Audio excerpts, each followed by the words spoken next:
కొబ్బరి, మామిడికాయ పులిహోరని మరింత రుచిగా రావాలంటే ఇలా ట్రై చేయండి. ఒక కుక్కర్‌లో ఒక గ్లాస్ బియ్యం తీసుకొని 2 సార్లు శుభ్రంగా కడిగి, 2 గ్లాసుల నీళ్లు, కొద్దిగా ఉప్పు, 1 టీ స్పూన్ నూనె వేసి 3 విజిల్స్ వచ్చేంత వరకు ఉడికించుకోవాలి. ప్రెషర్ అంతా పోయాక ఒక రెమ్మ కరివేపాకు వేసి పొడి పొడిగా చేసుకొని పక్కనుంచండి. ఇప్పుడు ప్యాన్‌లో 3 స్పూన్లు నూనె వేసి వేడి చేయండి. నూనె వేడైన తర్వాత 2 స్పూన్లు పల్లీలు వేసి కాస్త దోరగా వేయించండి. ఇప్పుడు ఇందులో 3, 4 ఎండుమిరపకాయలు, 1 స్పూన్ తాలింపు గింజలు వేసి కాస్త దోరగా వేయించుకోవాలి.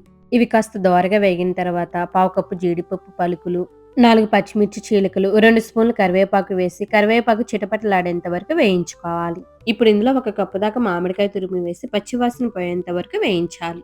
ఒక 2 నిమిషాలకి మామిడికాయ తురుము ఇలా సాఫ్ట్‌గా అయిపోతుంది. ఇప్పుడు ఇందులో మీ రుచికి తగినంత ఉప్పు, పావు టీ స్పూన్ పసుపు, కొంచెం ఇంగువ, అరకప్పు పచ్చి కొబ్బరి తురుము వేసి 1 నిమిషం పాటు వేయించుకోవాలి.